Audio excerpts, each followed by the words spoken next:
Bismillahirrahmanirrahim. Alhamdulillah. Wassalatu wassalamu ala Rasulillah wa ala alihi wa sahbihi wa mawalah. Jadi seperti yang telah dijelaskan oleh Mas sebentar tadi, insya-Allah pendengar sekalian, ya, hari ini kita ingin buat sedikit rumusan, ya, daripada beberapa siri, ya, tajuknya akidah dalam rumah tangga Muslim, ya, yang kalau boleh ustazah kena nak ulang semula.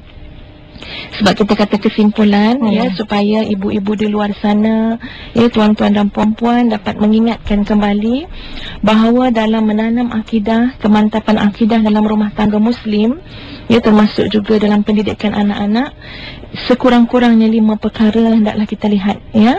Yang pertama, menanamkan kalimah tauhid kepada anak-anak, kepada individu dalam rumah tangga tersebut. Yang kedua, mencintai Allah Subhanahu wa ta'ala dan merasa diawasi olehnya, memohon pertolongan kepada Allah serta beriman kepada qada dan qadar. Yang ketiga, menanam kecintaan kepada Rasulullah sallallahu alaihi wasallam dan keluarga baginda. Yang keempat, mengajarkan Al-Quran kepada anak-anak dan kepada semua, ya, dalam ahli keluarga kita. Yang kelima, menanamkan akidah yang kuat dan kerelaan berkorban ke atas akidah tersebut. Jadi Mas Syafiq, tuan-tuan dan puan-puan sekalian, pada pagi ini ustazah ingin ambil masa sedikit untuk ulas, ya, tentang 2 perkara yang di belakang, ya, iaitu berkenaan dengan mengajar Al-Quran, dan yang kelima, ya, menanamkan akidah yang kuat dan kerelaan berkorban kepadanya.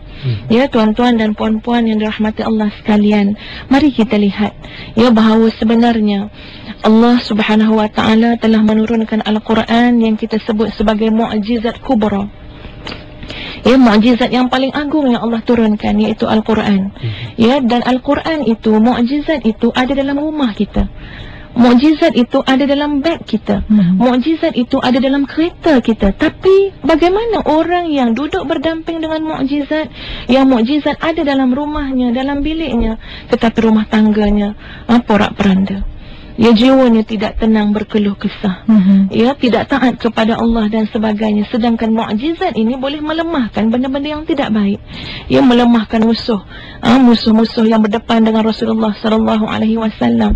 Lalu mukjizat yang sepatutnya ada dengan kita boleh melemahkan godaan syaitan, melemahkan nafsu yang selalu mengajak kepada kemungkaran dan sebagainya. Sepatutnya begitu. Jadi timbul persoalan, bagaimana kita melayan mukjizat kubra ini? Ya, di sana tuan-tuan dan puan-puan sekalian, ya, sebagai renungan kita bersama, pernah Abdullah ibnu Mas'ud, ya, bertemu dengan Rasulullah sallallahu alaihi wasallam, mohon nasihat Rasulullah tentang satu penyakit yang dia rasa dia kena penyakit tersebut. Penyakit apa, ya Syafiq? Resah gelisah, ya, berkerut je kening tu nanti, ya, fikiran kusut, nak tidur pun tak berapa nak lena dan sebagainya. Kemudiannya pesanan Rasulullah sallallahu alaihi wasallam itu, ya, terus disampaikan oleh Ibnu Mas'ud kepada sahabat-sahabat yang lain. Maka di antaranya pernah seorang sahabat bertemu dengan Ibnu Mas'ud, ya, dia kata, aku dapat penyakit tersebut, resah gelisah, murung dan sebagainya. Lalu apakah penawarnya? Dan kita lihat tuan-tuan dan puan-puan, kata Ibnu Mas'ud, kalau itulah penyakit yang kamu alami, maka bawalah hatimu, kakimu, dirimu mengunjungi 3 tempat. Jadi khusus, ya, kepada ibu-ibu kat luar sana, para isteri yang tengah murung, ya, ataupun para suami, kalau dapat penyakit yang seperti ini, sila kunjungi 3 tempat. Yang pertama, kata Ibnu Mas'ud, tempat orang membaca Al-Quran. Ya, pergi tempat orang baca Quran. Buat apa? Sama ada kamu baca bersama-sama dengan mereka ataupun kamu dengar bacaan mereka. Ini ubat kepada hati. Sama ada hati kita sebagai ibu, hati anak-anak dan sebagainya. Yang kedua, pergi ke tempat pengajian, tempat menuntut ilmu yang mengingatkan hatimu kepada Allah Subhanahu wa ta'ala. Dan yang ketiga, kamu pergilah ke tempat yang kamu boleh bersendirian menyembah Allah di waktu malam. Untuk apa? Untuk solat tahajud, yang kemudiannya kamu berdoa mohon ketenteraman hati, ketenangan diri dan sebagainya.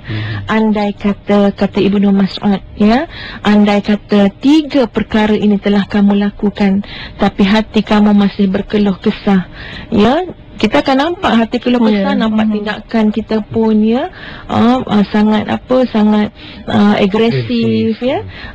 Kalau sekiranya 3 tempat ini telah kamu kunjungi, kamu dah buat 3 perkara ini, masih lagi kamu dengan penyakit tadi, maka kata Ibnu Mas'ud, ya, sebagai inilah pesanan daripada Nabi SAW kepada Ibnu Mas'ud, ya, maka berdoalah kamu agar kamu digantikan dengan hati yang lain. Maknanya hati tu dah sakit, hati tu dah tak boleh pakai, ya, dah kena buang je lah hati tu. Berdoalah, wahai Allah, telah aku buat semua perkara tersebut tapi hatiku masih begini, maka gantikanlah ya Allah dengan hati yang lebih baik, hati yang lebih takut kepada Engkau. Ya, ini yang pertama tadilah yang saya nak tekankan tentang membaca Al-Quran. Ya, membaca Al-Quran inilah yang kita nak terapkan dalam rumah tangga kita. Tuan-tuan dan puan-puan yang dirahmati Allah sekalian, ya, Ustazah berkongsi dalam masa yang sama, saya pun cuba nak buat, ya, cuba, ya, perkataan cuba tu lah, ya, cuba nak buat dalam rumah tangga yang sedang saya bina juga, ya, dengan suami dan anak-anak. Antara perkara yang saya rasa mari sama-sama kita cuba lakukan, ya, ialah dengan mengambil kira hadis-hadis Rasulullah SAW tentang keutamaan membaca Al-Quran dengan beberapa surah yang memang telah dijelaskan oleh Nabi SAW. Ya, ini merujuk kepada satu peristiwa sebenarnya. Ya, satu peristiwa yang berlaku kepada Khalifah yang ketiga, ya, Uthman bin Affan. Kepada Khalifah Uthman bin Affan yang telah menziarahi seorang sahabatnya Abdullah, ya. Dia pergi ziarah, Abdullah ni sedang nazak, ya. Kemudian Sayyidina Uthman bertanya dengan Abdullah, apa yang kamu risaukan saat ini? Dia kata, dosa-dosaku, ya, mudah-mudahan Allah ampunkan dosa-dosaku. Kemudian Uthman kata, panggil sahabat-sahabat semua, minta kumpulkan duit, kata Uthman. Jadi heranlah yang sakit ni, dia kata, buat apa panggil sahabat untuk kumpul duit? Ya, aku tak perlukan duit tersebut, katanya Saidina Uthman. Duit itu untuk belanja anak-anak kamu yang barangkali akan ditinggalkan sekejap lagi, ya. Jadi kata Abdullah, jangan risaukan anak-anakku. Ya, jangan risau anak-anakku, jangan risau nasib anak-anakku. Ya, sebab aku sendiri tak risaukan nasib anak-anakku, kerana sebagai ayah, aku telah tanam dalam diri anak-anak itu, aku telah bimbing mereka, ajar mereka untuk setiap malam membaca suratul Waqiah. Setiap malam baca. Dan di sana aku yakin, kerana Rasulullah SAW bersabda, man qara'a suratal Waqi'ah kulla laylah lam tusibhu faqatun abada. Barang siapa membaca suratul Waqi'ah setiap malam, maka ia tidak akan ditimpa kefakiran, kemiskinan selama-lamanya. Maka ini contoh seorang ayah. Ya, sebab kenapa Masih Syafiq? Ya, Syafiq dah ada anak ke belum? Belum. Ke belum rumah tangga ni? Belum. Sesama kita doakan, ya. Sebab, ya, kadang-kadang mak ayah ni yang dia risau nak belikan aset tu, aset ni untuk anak. Buat apa masa depan anak? Besok senang ada rumah, ada tu, ada ni. Tapi kita lupa satu pesanan Rasulullah SAW yang telah diamalkan oleh orang alim tadi. Dia kata, jangan risau, sebab yang berkata-kata ini bukan sebarangan manusia, tetapi Rasulullah SAW yang baginda tidak berkata-kata dengan hawa nafsu, tetapi apa yang diilhamkan oleh Allah Subhanahu Wa Taala. Jadi tuan-tuan dan puan-puan sekalian, apa kata selepas ini, mari kita buat dulu malam-malam sebelum kita tidur, kumpulkan anak-anak, ya, untuk apa? Untuk baca suratul Waqi'ah. Kalau malam esok pula baca suratul Mulk, ya, yang saya rasa Masya Allah pasti sangat besar impaknya, ya, dalam keharmonian rumah tangga, khususnya pembinaan anak-anak. Ya, kita raikan pandangan-pandangan yang seumpama ini, yang insya-Allah nanti tuan-tuan dan puan-puan boleh rasakan sendiri berkat, ya, daripada mengamalkan sunnah Nabi SAW berkaitan dengan Quran ini. Tuan-tuan dan puan-puan yang dirahmati Allah sekalian, sikit lagi, ya, Mas Syafiq sebagai mukaddimah sebelum kita bersama-sama dengan pemanggil insya-Allah. Itu tentang Al-Quran. Ya tuan-tuan dan puan-puan sekalian, semua pendengar, ya bukan saja untuk anak-anak, untuk kita sendiri. Al-Quran ini ya diceritakan oleh Rasulullah sallallahu alaihi wasallam dalam hadis baginda. Al-Quran ini akan menjadi syafaat ya dekat akhirat kelak. Kadang-kadang bila disebut syafaat, tak berapa nak lekat sangat kat kepala kita, tak berapa nak terasa dekat hati kita. Ya, jadi saya guna bahasa orang hari ni lah, Syafiq. Dia bahasanya kabel. Nak minta kerja kena ada kabel, nak itu ada kabel. Kabel ni senang lah jadinya. Subhanallah, tuan-tuan dan puan-puan sekalian, inilah yang akan berlaku ya semasa kita berpindah kepada alam barzakh, semasa kita berpindah kepada alam mahsyar, yang semua orang akan melaluinya. Ya, apa yang berlaku, kita harus ada kabel dengan Allah Subhanahu wa taala, dan kabelnya ialah Al-Quran. Dekat hari kiamat besok nak dapat setitik air pun kita mengharapkan kabel tersebut, mengharapkan syafaat. Ya, mudah-mudahan Al-Quran itu akan datang memberi syafaat kepada kita, dapatlah seteguk air. Ya, mudah-mudahan Al-Quran itu akan datang beri syafaat kepada kita, dapatlah kita disegerakan hisab kita. Tetapi tuan-tuan dan puan-puan sekalian, cuba bayang, kalau setiap kali kita inginkan sesuatu dalam keadaan yang sangat terdesak di padang mahsyar besok, tiba-tiba kabel ini, syafaat ini, Al-Quran ini berkata, wahai Allah, dulu semasa di dunia dia pulaukan aku. Dulu semasa di dunia dia tidak memberi masanya kepada aku, wahai Allah. Maka ini bukan hari yang aku akan tolong dia, maka ini bukan hari yang aku akan beri masa kepada dia. Dan Allah pun akan menyebut ya kepada manusia dalam Quran, Allah sebut, ya hari ini seperti mana kamu telah melupakan aku, maka inilah harinya aku akan melupakan kamu. Jadi tuan-tuan dan puan-puan sekalian, kena lihat juga ya bagaimana kita melayan Al-Quran, kerana nanti begitulah Al-Quran akan melayan kita. Ya, selalu juga saya sebut pada para ibu dan ayah di luar sana dalam kuliah-kuliah ustazah, ya tak ada mak ayah, ya tak ada suami yang kemudian belikan rumah untuk isteri, untuk anak-anak, ataupun sewa rumah baru. Bila masuk rumah baru, dia tak pasang lampu, ya dia tak masukkan elektrik. Dia kata bergelap je lah, pakai lilin je. Tak ada, benda tu tak logik. Tapi inilah yang berlaku apabila seorang ayah, seorang ibu ia tidak memberi cahaya dalam rumah tangga tersebut dengan bacaan Al-Quran. Kalaupun berkilau dengan apa, lampu apa tu, macam chandelier, sebut tak reti ya, chandelier dan sebagainya, tapi tidak dibacakan Al-Quran dalam rumah tersebut, percayalah rumah itu sangat gelap gelita, umpama rumah kosong yang ditinggalkan. Itu sebagai mukadimah. Dan kami lalukan ya kepada anda para pendengar yang mungkin nak bertanyakan soalan kepada tamu kita yang bagi Ustazah Nafizah Musa. Jadi anda boleh hubungi kami 0362051500, 031500 ataupun Facebook ya. Atau bolehlah lari Facebook kami, boleh komen di Facebook kami www.facebook.com/ikim.fm. Mungkin soalan anda akan kami pilih untuk kami lontarkan kepada Ustazah. Ya, dan topik kita sebenarnya masih lagi akidah dalam rumah tangga Muslim, iaitu merupakan episod kesimpulan ya pada hari ini. Jadi nampaknya kita pun ada pemanggil. Hello, Assalamualaikum. Waalaikumsalam warahmatullahi. Ya, siapa di talian? Saya Rafiah Mu'in dari Tajang, Selangor. Silakan Puan. Saya memanglah katakan membaca Al-Quran itu satu amalan yang baik kan.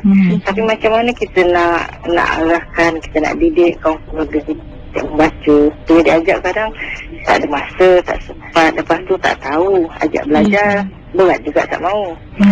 Lepas tu kita suruh kata kan, sekejap je baca, jadi sekejap je baca, sudahlah kata dia. Macam gitu, mana kita nak mengarahkan, nak mengajak ke arah kebaikan macam tu.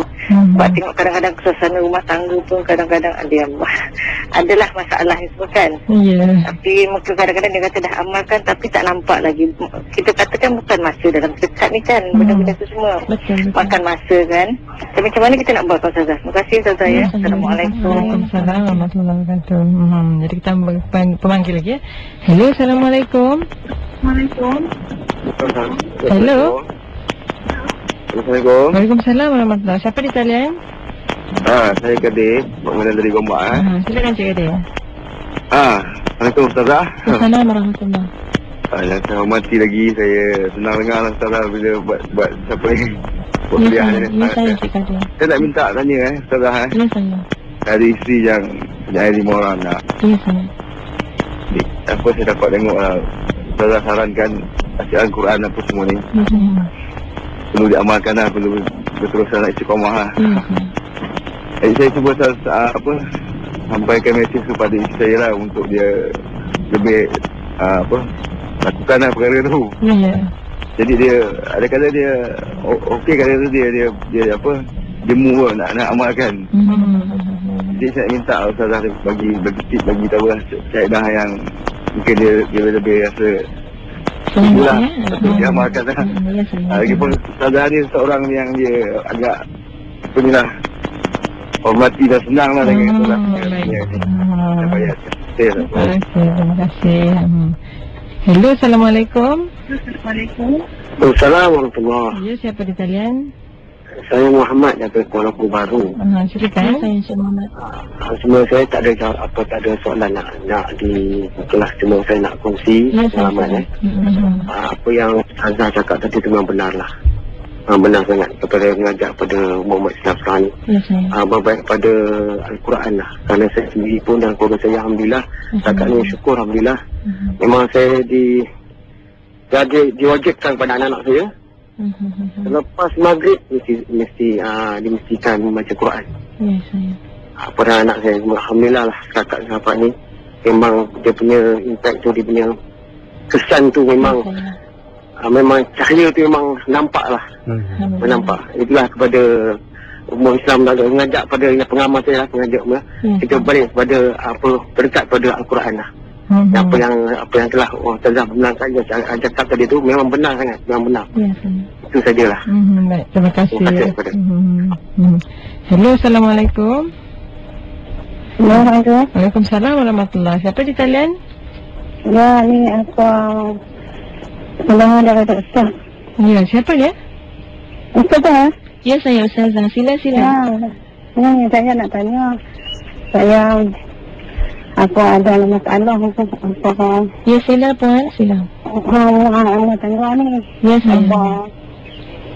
Saya ni bagian apa? Hidayah kat saya. Saya adalah dosa-dosa kan. Betul-betul. Lepas tu Makcik Ana senang. Apa makcik sila? Aku makcik. Tak benar ni makcik dah sedap lah. Ya. Dah yakin semua lah. Makcik kita tanya Ustazah. Makcik apa-apa yang surah apa Allah bagi kat dia. Tak makcik kan. Lepas tu lepas tu ni makcik tak tinggal lah. Makcik yakin semua. Lepas tu anak makcik juga abang buat dosa. Makcik tak bagi balik rumah. Macam dia ada buat dosa. Makcik nak buat macam mana? Masih tak bagi anak balik rumah? Dia duduk balik malam lewat.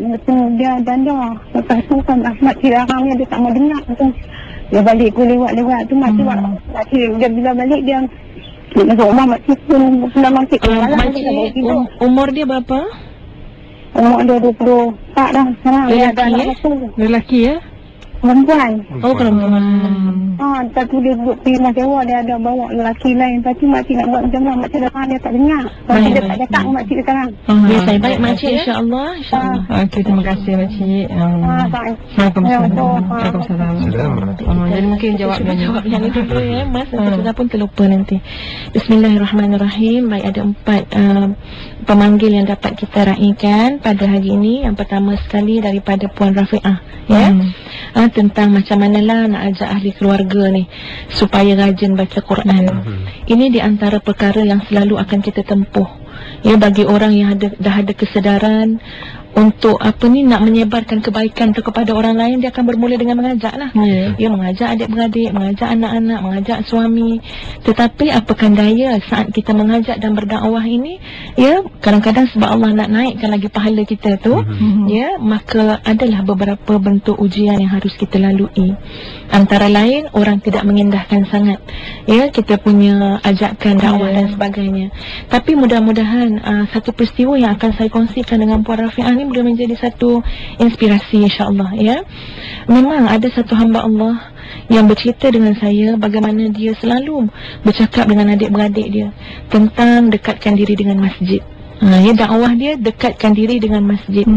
Bila dia balik kampung, balik rumah ya, dia akan sound semua adik-beradik dia semayang masjid tak jauh, kita boleh dengar suara azan.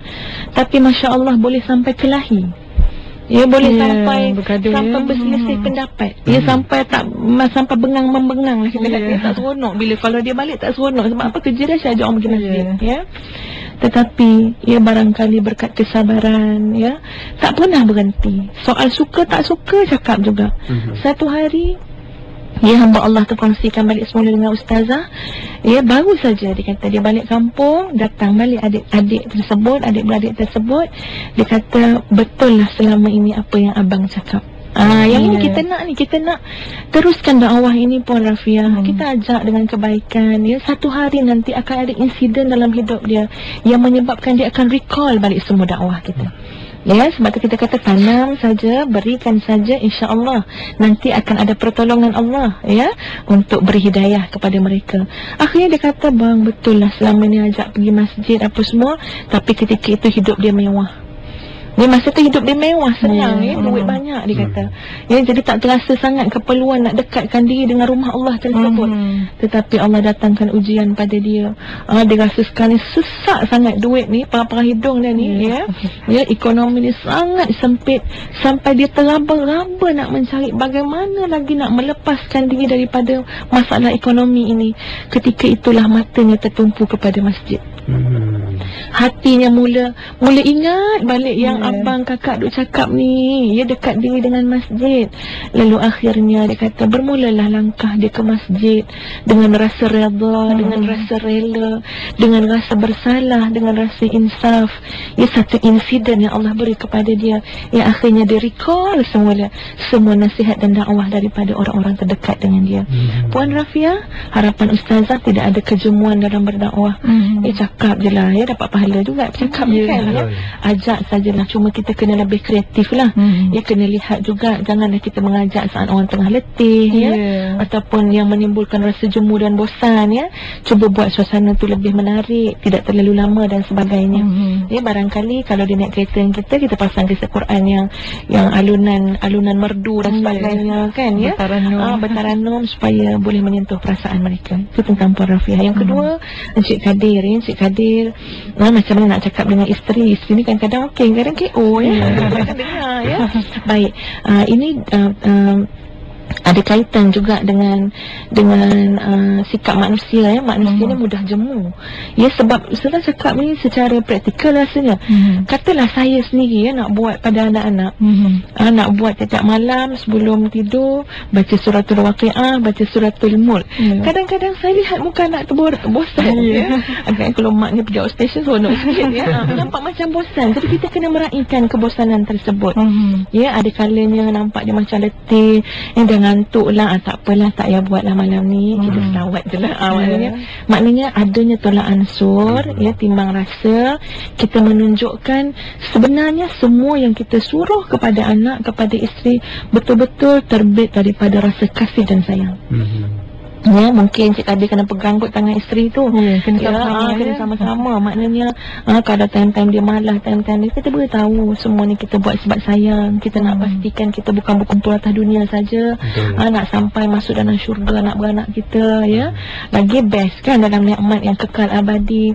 Barangkali kena banyak motivasi lah kepada isteri-isteri yang seumpama ini. Sebab kita sendiri pun, ya, iman ni turun dan naik. Ya, kena selalu diperingatkan. Okey. Kepada Encik Muhammad, Encik Muhammad, jutaan terima kasih di atas perkongsian tadi, ya, bagaimana Encik Muhammad dah mengamalkan dalam rumah tangga beliau, dan beliau boleh rasakan, ya, cahaya yang masuk ke dalam rumah tangga tersebut. Dan kepada ibu makcik daripada Adostan tadi, Ustazah tak berapa dengar namanya siapa, ya, tapi saya dengar daripada Adostan, ya, tentang anak perempuan yang agak liar sikit pribadi dia. Dan makcik pun dah sampai tak nak bagi balik, ya, bosan pun tak nak tengok anak begini.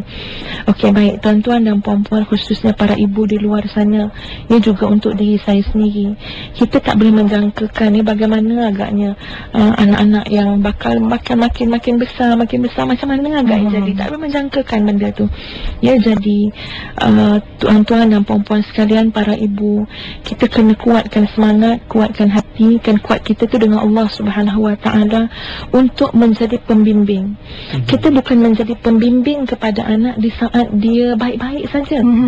Ya, bukan jadi pembimbing kepada anak di saat dia berjaya saja, tapi kita juga harus jadi pembimbing kepada anak di saat dia berdosa, di saat dia buat salah, di saat dia liar dalam hidup dia. Sebab siapa nak bimbing Mas Syafiq ya, kadang mak sendiri pun dah halau, mak sendiri pun dah tak bagi balik. Ya, sekurang-kurangnya hadapkan juga dah. Hadapkan jugalah anak dengan perangai, ya. Dan saya telah melihat ramai ibu-ibu dan ayah di luar sana punya kekuatan seperti yang saya sebutkan ini. Ya, mereka menerima kepulangan anak-anak bekas penagih dadah. Ya, kemudian kembali menagih. Terima juga, duduk serumah juga. Saya kata kuatnya ibu dan ayah ini. Tapi alhamdulillah dan insya-Allah kekuatan dan kesabaran yang dimiliki oleh ibu dan ayah ini barangkali jadi penyebab turunnya hidayah Allah kepada anak ini. Ya, sebab musabab wallahu alam.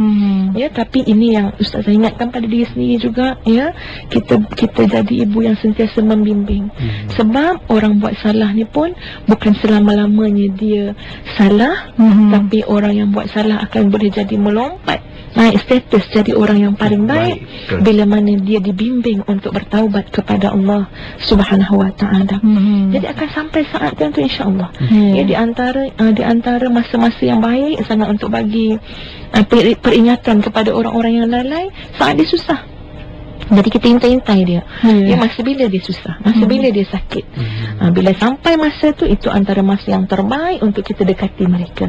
Sebab itu ada pendakwah-pendakwah daripada agama lain, ya, ada mendekati umat-umat Islam di hospital, ya, di tempat-tempat yang orang susah dan memerlukan, macam keluarga berdabuang, ya. Biasanya di saat memerlukan itu orang lebih boleh menerima dakwah yang kita bawa. Wallahu a'lam. Dan mungkin satu perkara juga Ustazah, macam kadang-kadang ada juga ibu dan bapa ni, oleh kerana anak-anak kadang-kadang membuat silap ni, jadi kita banyak memikirkan juga berkenaan dengan masyarakat. Jadi kita rasa macam apa, kerana malu dengan masyarakat.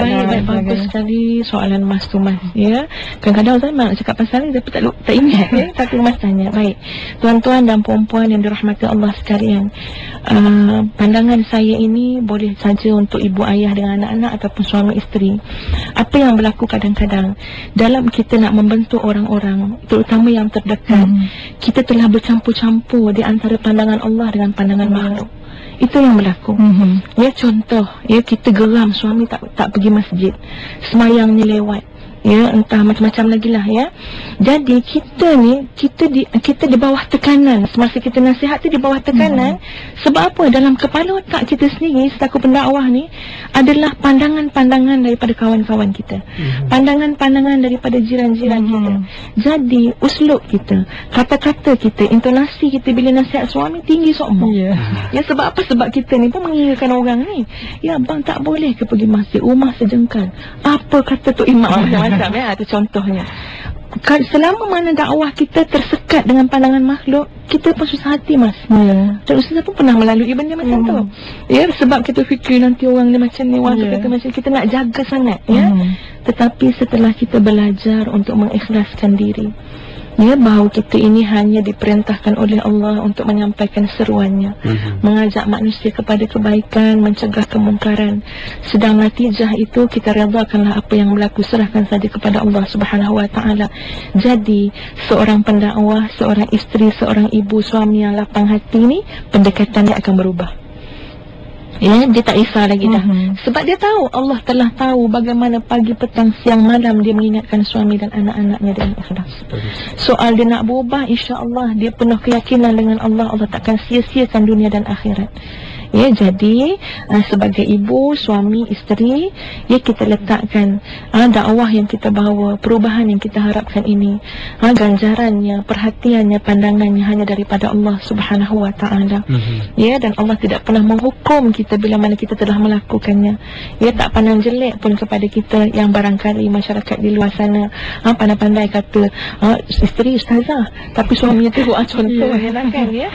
Tak apalah, tak payah pedulikanlah yang tu, ya, mak ayah ustazah anak-anak teruk. Yang itu apa yang boleh kita kawal, katakan orang ni, ya, kecuali kita kembali ikhlaskan diri, mengharapkan pandangan daripada Allah Subhanahu wa taala. Dan anda boleh terus bertanyakan kami di Facebook kami ikim.fm ataupun hubungi kami 0362051500. Dan kita ada pemanggil lagi, ya, pada waktu ini. Hello, Assalamualaikum. Waalaikumsalam warahmatullahi. Ya, siapa di talian? Ya, Mas. Sama Kak Mas. Aku Melaka, Mas. Cik Muhammad Yaakob. Silakan. Ini saya tu hantar ini Mak sikit dah tinggal sikit. Assalamualaikum. Waalaikumsalam warahmatullahi Saya nak minta tolong kupas. Ya, sayang. Biasa kita orang kata kalau nak pakai ilmu, tengok dia kata-kata berdakwah, tengok ilmu orang yang nak sampai. Jadi saya sebagai bapa, sebagai suami, yang tadi yang pernah call pasal anak, pasal isteri tadi kan, kita kena tengok tahap ilmu ni kita mulakan dengan iman dulu. Keimanan isteri kita, anak kita ni tahap mana? Ya, sayang. Mana lagi percakapan dia, kita tegur dia. Betul. Kalau dia selalu menolak maknanya, kebetulan nak tanamkan iman dulu. Betul. Jadi macam kita mula kalau selalu kita dengar kena motivasi dia betul, kena beri inspirasi. Orang kata power of motivation, power of inspiration. Lepas tu memujuk power of persuasion kan. Jadi kalau kita mak ayah pandai ilmu ni, tapi kalau beri motivasi tak pergi, kita kena balik pada yang asal, power of transformation. Maksudnya kita kena transform, maksudnya tanam tak iman. Kalau iman tidak dia dah kukuh, insyaAllah bila kita kata nak main semayang, anak dia dah main semayang. Tapi kalau keimanannya kurang, dia ajar apa pun, tak iman tu dia hanya tahu. Ilmu tahu, percaya, yakin. Jadi kalau hanya tahu saja ikut iman, tak percaya, tak pergi dia yakin. Jadi anak-anak kita sekarang ni, kebanyakan ni, dia tak yakin sebenarnya pada ilmu yang dia sampai di sekolah tu. Kita kena tanamkan keyakinan tu, tahu bagi motivasi dia, inspirasi dia, persuasi dia. Tak usah tolong kupas tu kan? Terima kasih tu. Saya rasa tak perlu dikupas lagi. Cik Yaakob dah macam penal kedua. Ya, Alhamdulillah, terima kasih Cik Yaakob ya dengan perkongsian tadi. Ustazah mohon maaf ya, bukan tak nak layan panggilan yang lain, tapi saya oleh kerana dah sebut tadi ni rumusan, jadi saya kena habiskan sikit benda yang Ustazah nak cuba sampaikan. Baik, tuan-tuan dan puan-puan yang dirahmati Allah sekalian, tadi yang kelima ialah menanamkan akidah dan kerelaan untuk berkorban dengan akidah tersebut. Perasaan ini harus ditanam dari masa ke semasa, dan lebih mudah ya Syafiq Mas untuk kita tanamkan di peringkat awal pendidikan anak-anak. Ya, menanamkan akidah kepada mereka dan rasa kerelaan untuk berkorban. Subhanallah ya, kalau kita lihat daripada surah Yasin, ni nak beritahu Quran ni tuan-tuan dan puan-puan sekalian, semakin dibaca semakin zahirlah keluarlah macam-macam ilmu yang boleh kita hayati. Ya, sebab kita kena ingat tubuh badan kita ini pun perlukan pengisian. Ya, perlukan santapan. Sebab itu Allah bagi kita rasa lapar. Rasa lapar itu signal bahawa badan kita perlu diisi dengan air, dengan makanan dan sebagainya. Tapi kalau kita makan banyak-banyak pun, kemudian ni kita sakit. Sakit itu pula signal bahawa makanan itu perlu dipilih khasiatnya. Sebab kadang-kadang kita pergi jumpa doktor kata, oh ni tak cukup vitamin C dia makcik. Maknanya kena makan pula vitamin C. Sama macam Al-Quran. Ya, bila mana kita rasai keluh kesahnya, hati ni serba nak marah je rasa, sebenarnya itu signal dia nakkan makanan dia. Makanannya apa? Makanannya Al-Quran. Dah banyak dah baca Al-Quran Ustazah, pagi petang dah akak baca Quran, tapi akak ni macam tu juga lagi. Barangkali tak mengambil khasiat daripada Al-Quran. Sebab kita baca saja tapi tidak memahami maksud-maksudnya.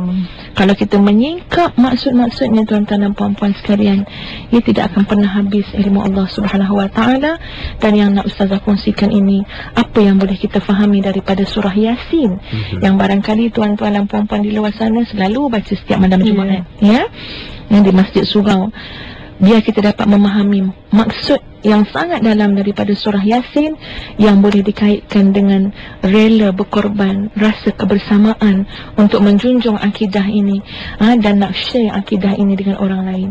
Dalam surah Yasin itu pada ayat 14 ya, sebagai permulaannya, bagaimana Allah Subhanahu Wa Taala berfirman, iz arsalna ilaihim itsnaini fakadzabuhuma fa'azzazna bithalith faqalu inna ilaikum mursalun.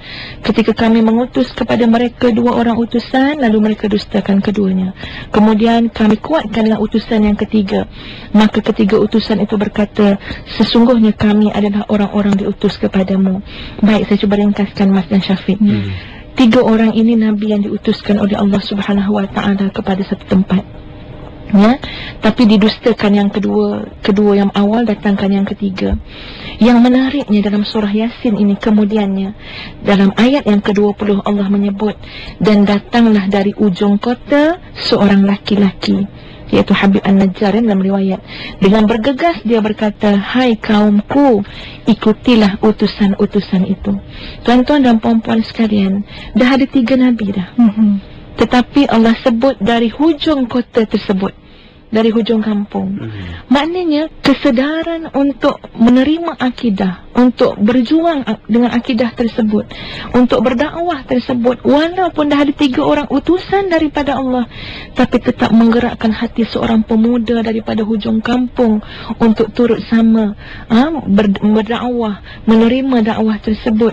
Sebab apa dia kata macam mana? Hai kaumku, ikutilah utusan-utusan itu. Kadang-kadang kita dekat rumah hanya perlu cakap, wahai isteri abang, dengarlah ceramah tersebut. Perlu cakap macam tu. Kita nak ceramah tak pandai. Ya. Maknanya adanya orang yang terus membela akidah, membela dakwah, ya, dengan cara yang boleh kita fahami daripada surah Yasin tadi. Yang kemudiannya, ya, subhanallah, surah Yasin ni kalau kita fahami betul-betul, ya, yang kemudiannya dia berkata, ya, dalam surah Yasin disebut, dia berkata, sesungguhnya aku beriman dengan agama kalian. Dan dia berkata kepada kaum dia, orang kampung dia lah, pemuda tadi ni, dia kata, dengarkanlah pengakuan keimananku ini. Yang ini tuan-tuan dan puan-puan boleh lihat dalam surah Yasin ayat 20 hingga 25. Hatta dalam surah Yasin juga ayat 26 hingga 27, ya, ayat 25, 26 hingga 27, bila mana Allah katakan kepada dia, masuklah ke syurga, pun laki-laki itu kata, alangkah baiknya sekiranya kaumku mengetahui. Padahal kaumnya telah membunuh dia menurut riwayatnya, tapi bila ditunjukkan syurga sebagai balasan untuk dia, dia masih ingat nasib kaumnya. Ini sifat yang telah ditunjukkan oleh baginda Rasulullah sallallahu alaihi wasallam. Dan kita sebagai orang yang diamanahkan dengan tanggungjawab dakwah, ya, pada anak-anak, pada suami, isteri, pada masyarakat, harus ada perasaan ini. Perasaan nak masuk syurga, nak ajak sekali jiran tetangga perumahan kita. Nak masuk syurga, nak masuk sekali dengan adik-beradik kita, anak saudara kita, sepupu sepapat kita. Ya, dan perasaan ini telah disebut, ya, kalau kita benar-benar memahami surah Yasin yang kita baca setiap malam Jumaat biasanya itu. Ya, tuan-tuan dan puan-puan yang dirahmati Allah sekalian, mudah-mudahan, ya, kita tak pernah jemu, tak pernah bosan untuk membaca Al-Quran, mengkaji Al-Quran, menanam akidah yang sahih dalam jiwa kita. Dan bangunlah kita semua dengan nikmat akidah yang telah kita nikmati ini, untuk berkongsikan akidah ini dengan ramai lagi di luar sana yang barangkali telah Islam tapi belum benar-benar beriman, ataupun belum Islam lagi, ya, masih ramai lagi yang non-Muslim di luar sana. Kita nak berkongsi akidah yang sahih ini, ya, sebab secara fitrahnya semua manusia telah menyaksikan bahawa Allah itulah Tuhan yang telah menciptakan kita. Itu dia sebenarnya sedikit yang dapat kita kongsi bersama Ustazah Nur Hafizah dalam tajuk akidah dalam rumah tangga Muslim. Kalau kita lihat pun dalam Al-Quran, Allah menyatakan dalam, buka saja dalam surah Al-Baqarah, Alif Lam Mim zalikal kitabul la raiba fihi hudal lil muttaqin. Inilah sebuah kitab, Allah dah mulakan mukadimah dalam surah Al-Baqarah. Inilah sebuah kitab yang tiada keraguan padanya, dan memberi hidayah kepada orang-orang yang bertakwa. Dan itu dia. Mungkin sedikit Ustazah nak berkatakan sebelum kita nak mengakhiri, ya. Ya, baik Mas Syafiq, terima kasih, ya, tuan-tuan dan puan-puan sekalian. Sebagai akhir kepada tajuk akidah dalam rumah tangga Muslim, ya, minggu depan kita akan kupas tentang tajuk yang lain. Ya, saya menyeru kepada diri saya sendiri, kepada tuan-tuan dan puan-puan, mari kita berjuang, ya, untuk mengamalkan apa yang kita tahu pada beberapa siri ini. Dan di antara perkara agenda bertindak yang langsung boleh kita teruskan kepada anak-anak kita, di antaranya ialah, ya, tuan-tuan, para ibu dan ayah semua, mari kita bimbing anak kita pagi-pagi, ya. Dia senang mulakan dengan anak yang kecil, Syafiq, dah besar, dah jadi bulu ni payah sikit lah, ya. Tapi masih ada jalannya, insya-Allah. Ya, mari kita bimbing anak-anak kita, ya. Ustazah, ramai sahabat-sahabat di luar sana anak kecil-kecil lagi, ya. untuk mereka pagi-pagi lagi berselawat kepada Rasulullah sallallahu alaihi wasallam. Bimbing bukan arah. Maknanya sama-sama buat. Biasanya arah ya. Sebab saya tengok masya-Allah anak ni ikut apa yang kita ajar. Ya, di sana Nabi SAW bersabda, man salla alayya salatan wahidah sallallahu alaihi 10 salawat. Siapa selawat kepada aku sekali, Allah selawat kepada dia 10 kali. Tak cukup dengan Allah selawat 10 kali pada dia, jamin kebaikan, Allah hapuskan 10 kejahatan dosa. Allah angkat 10 darjat. Sebab kenapa saya sebut benda ni tuan-tuan dan puan-puan, kita sangat bimbang anak-anak kita, ya, kat luar sana apa jadinya, ya, bimbang keselamatan, macam-macam perkara. Mari kita lindungi mereka sebagai ikhtiar, ya, sebagai ikhtiar dengan apa yang pertama sekali, ajar mereka selawat. Ya, nak pergi sekolah, nak pergi kedai, nak pergi apa pun, pagi-pagi tu bimbing mereka selawat kepada Rasulullah sallallahu alaihi wasallam. Mungkin boleh 11 kali ke 9 kali terpulang, ya. Mudah-mudahkanlah anak-anak ni jangan sampai baru nak ajar dah 100 kali. Memang pening dah anak ni, ya. Kita mudahkan mereka. Yang kedua, mari tuan-tuan dan puan-puan kita bimbing anak kita bersedekah setiap hari. Kadang-kadang kita bagi dia duit belanja, ya, RM2 sehari, RM3 sehari mungkin. Maka kita katakan pada dia 20 sen tu kita istiqamah untuk sedekah, ya, daripada dia kecil. Nah, kalau kata nak sedekah kat mana, tak apa, simpan je dalam tabung ni, namanya tabung sedekah. Nanti insya-Allah bila hari Jumaat, ya, anak lelaki dan ayah dia pergi sembahyang Jumaat, maka duit adik ini insya-Allah kita akan salurkan infak kita kepada masjid tersebut, ya, ataupun kita pergi cari dengan anak yatim dan sebagainya. Saya rasa ini satu pendekatan, satu benda yang kita tanam yang insya-Allah berakar umbi dalam jiwa mereka sampai mereka besar. Sebab Nabi SAW sebut, infaq ya bani Adam yunfaq alaik. Berinfaklah wahai anak Adam, Allah akan memberi untuk kamu. Sebab kita sebagai ibu, sebagai ayah, sebagai suami isteri sentiasa nakkan segala macam rahmat dan nikmat daripada Allah bertali arus, dunia dan akhirat. Maka mari kita memberi dulu dan ajarkan anak kita dua perkara inilah, ya, buat masa ini, ya, untuk mereka latih bersedekah walaupun dengan 20 sen. Tapi mereka akan ingat ini satu kaedah yang ditanam oleh ibu dan ayah mereka, yang insya-Allah, ya, adalah kes-kes insiden apa-apa besar-besar besok, yang mereka akan recall semula. Masya Allah, inilah berkat daripada selawat dan sedekah yang telah diajar oleh ibu dan ayah tercinta. Wallahu a'lam.